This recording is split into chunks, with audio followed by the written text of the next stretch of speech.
How you guys doing tonight?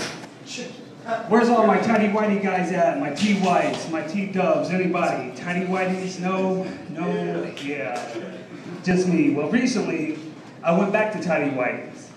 And, you know, I believe the reason I went back to tighty-whities, I live by two philosophies in life. My first philosophy is, she'll either like it or she'll press charges. My second philosophy is if it's not broke, then don't fix it. And if there's any product out there today that has proven that theory time and time again, it's tighty-whities. Now don't get me wrong, the underworld, I'm a lichen and I wear wolf panties. No. In the underwear world, my road has been well traveled. I've done boxers, I've done briefs, I've done boxer briefs, I've done the Spanish cut, the Italian cut, I've done the European inside, outside.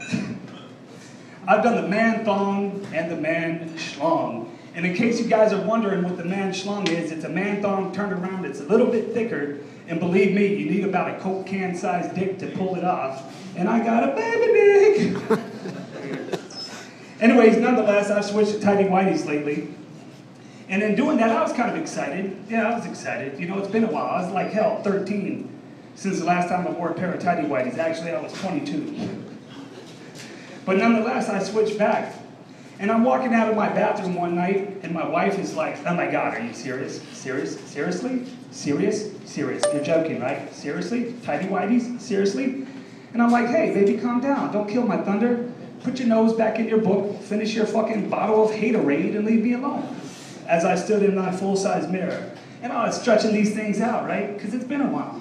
And I'm getting back into them, you know? Getting that adjusted fit. And I'm like, hey, baby, where do you think tighty-whities came from? And she's like, I don't know, but I wish they'd go back. And I'm like, hey, don't hate, come on now. But as I'm sitting there looking in this mirror, I'm thinking, you know what? God created these things. It's inevitable. I mean, it's just a fact. God created tighty-whities. And here's my reasoning behind that. Number one, look at the design.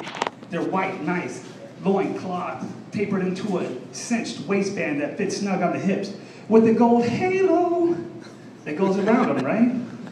It's like they're heavenly. I would even go as far as to say they're angelic. But on top of that, my second reason that God created tighty-whities is because he knew that he was going to have a son, Jesus, right? That would walk the earth. And not only would he be walking the earth, he'd be fulfilling a prophecy. And within trying to fill that prophecy, God realized, oh man, I gave this guy a big package. And men, what's the first thing we do when we look at our baby boys? Any guys out here fathers tonight? Anybody? Anybody? No? Just me? Okay, I got 4 kids. Anyways, the first thing men do when they get their baby boys, they look at that package. Because they know with a good package and a good strong last name, that kid's bound to be successful in life. And God had this same theory. He's a man, right? Why would he be any different? So he gave Jesus this unbelievable package to go through in life. And in doing so, he realized that doing that, he may have just jeopardized the master plan. Because see, guys, what happens when we go commando or free ball for a while? We start to chafe, right? And when we start to chafe, we get this unbelievable sensation, this feeling that we just cannot break. We start to sweat. And when sweat hits that open skin right there, it's it. We're done. Finito. Put me on a stretcher and send me home. So anyways, God realized, oh man, I gave this boy this big ass package and I don't have nothing to support him. So here's what God came up with. This is his first brainstorm session. I can extract minerals from these 2 plants, combine them and create a cream that he can put between his nuts to keep from chafing.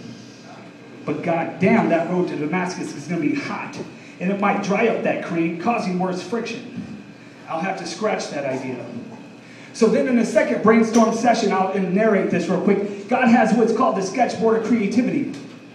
And anything he draws on this sketchboard, he can pull off, throw down to earth, and it's created. Kind of like us, right? Except those of you who evolved. So God walks up to his sketchboard of creativity, and this is how he brainstorms tighty-whities.